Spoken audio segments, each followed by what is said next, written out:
Hello అండి.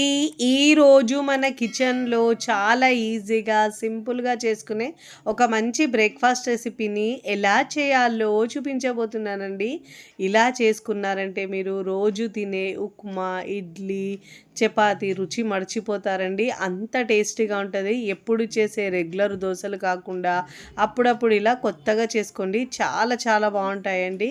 ఇలా చేసి పెడితే పిల్లలు, పెద్దలు కూడా చాలా ఇష్టంగా తింటారు. 1, 2 అయితే అస్సలు ఆగరండి. దానికి కాంబినేషన్‌గా ఒక మంచి పల్లి చట్నీ రెసిపీని కూడా చూపిస్తున్నాను. 2 కూడా చాలా బావుంటాయి. క్రిస్పీగా తిన్న కొద్దీ తినాలనిపిస్తాయండి.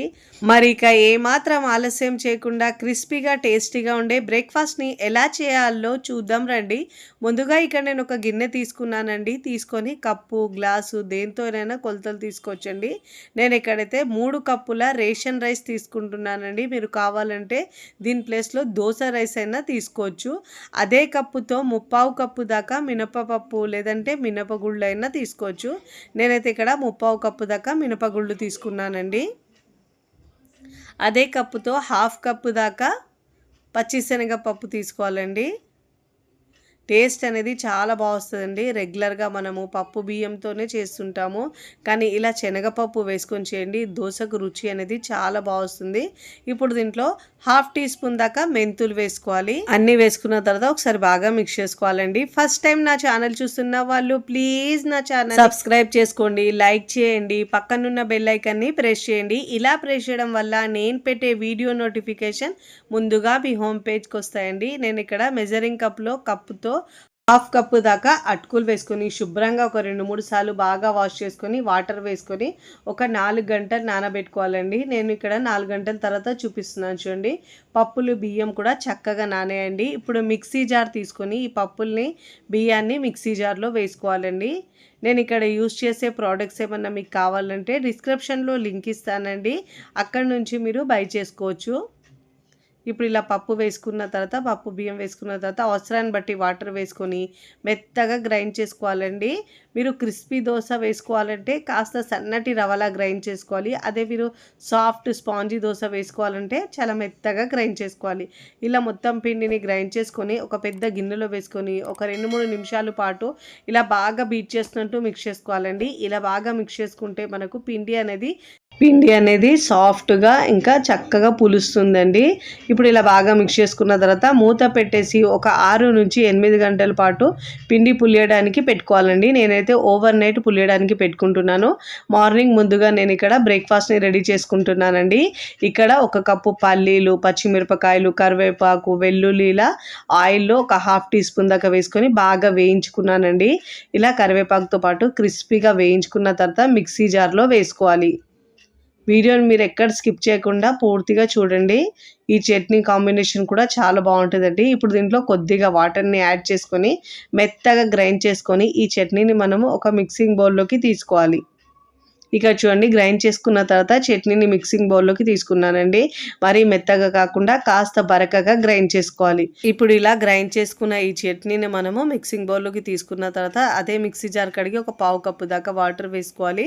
ఇప్పుడు దీంట్లో మనము రుచికి సరిపోయినంత ఉప్పు వేసుకోవాలండి. ఉప్పు మీ టేస్ట్ని బట్టి యాడ్ చేసుకోండి. ఇప్పుడు మనం దీనికి పోపు పెట్టుకుందామండి. ఒక టీ స్పూన్ దాకా ఆయిల్ వేసుకొని దాంట్లో ఆవాలు, జీలకర్ర, కరివేపాకు, ఎండు మిరపకాయలు వేసుకొని ఇలా పోపును బాగా వేయించుకున్న తర్వాత ఆ పోపుని ఇలా చట్నీలో వేసుకోవాలండి. చాలా చాలా రుచిగా ఉంటుందండి. ఏ బ్రేక్‌ఫాస్ట్‌లోకైనా ఈ చట్నీ అనేది చాలా కమ్మగా ఉంటుంది. ఇప్పుడు మనం బ్రేక్‌ఫాస్ట్‌ని రెడీ చేసుకుందామండి. చూడండి ఇక్కడ పిండి పులిసిన తర్వాత చూపిస్తున్నాను. పిండి అనేది ఎంత చక్కగా పులిసిందో ఇలా మనం చేత్తో మిక్స్ చేసుకోవడం వల్ల పిండి అనేది చక్కగా పులిసి ఇడ్లీలు, వడలు కూడా చాలా బాగా మన అవసరాన్ని బట్టి పిండి తీసుకొని మిగతా పిండిని ఫ్రిడ్జ్‌లో పెట్టుకొని 2 రోజుల వరకు దోసలు వేసుకోవచ్చండి. అవసరాన్ని బట్టి పిండి తీసుకొని దాంట్లో రుచికి సరిపోయినంత ఉప్పు వేసుకున్నానండి. ఆ క్లిప్ నాకు మిస్ అయింది. ఇలా రుచికి సరిపోయినంత ఉప్పు వేసుకొని బాగా మిక్స్ చేసుకోవాలి. కన్సిస్టెన్సీ ఇలా ఉండాలండి. ఇప్పుడు స్టవ్ మీద దోస పెనం పెట్టుకొని దోస పెనం బాగా వేడైన తర్వాత వాటర్ చిలకరించి టిష్యూ పేపర్ లేదంటే క్లాత్తో తుడుచుకున్న తర్వాత 2 గరిటెలు పిండి వేసుకోవాలండి. ఇలా 2 గరిటెలు పిండి వేసుకొని మీకు వీలైనంత పల్చగా స్ప్రెడ్ చేసుకోవాలండి. మీకు ఎంత పల్చగా కావాలంటే అంత పల్చగా దోశ వేసుకోవాలండి. మీరు కావాలంటే దీన్ని సెట్ దోశలా కూడా వేసుకోవచ్చు. ఇక్కడ మనం దోశ వేసేటప్పుడు మంట లో ఫ్లేమ్లో ఉంచాలి, లేదంటే హై ఫ్లేమ్లో ఉంచితే పిండి అనేది గరిటెకు అత్తుకొని వచ్చేస్తుందండి. అన్ని వైపులో తిప్పుతూ మంచి గోల్డెన్ కలర్ వచ్చే వరకు కాల్చుకోవాలండి. చూడండి ఇలా పేపర్ లాగా ఎంత బాగా వచ్చిందో. ఇలా మంచిగా క్రిస్పీగా మంచి గోల్డెన్ కలర్ వచ్చిన తర్వాత ఫోల్డ్ చేసుకొని ప్లేట్లోకి తీసుకోవాలి. వేడి వేడిగా తింటే అయితే రుచి చాలా బాగుంటుందండి. అంత క్రిస్పీగా టేస్టీగా ఉంటుందండి ఈ దోశ అయితే. ఇప్పుడు ఇలా ప్లేట్లోకి తీసుకోవాలి. బెంగళూరులో ఎంతో ఫేమస్ అయిన దోశ అండి, చాలా బాగుంటుంది. మీరు ఒక్కసారి ట్రై చేస్తేనే తెలుస్తుంది మీకు ఎంత కమ్మగుందో. ఇదే విధంగా మిగతా పిండితో కూడా 1 by 1 దోశలు వేసుకోవాలి. ఇక్కడ నేను రౌండ్గా ఫోల్డ్ చేసి చూపిస్తున్నాను చూడండి. మీకు నచ్చిన విధంగా ఫోల్డ్ చేసుకొని ప్లేట్లోకి తీసుకోవాలి. ప్రతిసారి దోశ వేసేటప్పుడు మనము వాటర్ చిలకరించి టిష్యూ పేపర్ లేదంటే క్లాత్తో తుడుచుకున్న తర్వాతనే దోశలు వేసుకోవాలి. చాలా ఈజీగా సింపుల్గా చేసుకునే బ్రేక్ఫాస్ట్ మీకు నచ్చితే తప్పకుండా ట్రై చేయండి. ట్రై చేసి మీ అభిప్రాయాన్ని నాకు కమెంట్ ద్వారా తెలియజేయండి. ఇప్పుడు నేనైతే సర్వింగ్ ప్లేట్లోకి సర్వ్ చేసుకున్నానండి.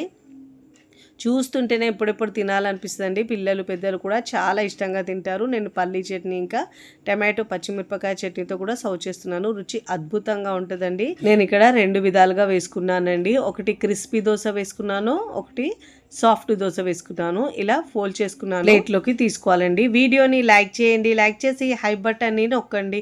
ఫ్రెండ్స్ ఫ్యామిలీకి షేర్ చేయండి. మరికొన్ని టేస్టీ సింపుల్ క్విక్ రెసిపీస్ కోసం నా ఛానల్ని సబ్స్క్రైబ్ చేసుకోండి. Thanks for watching. Bye bye.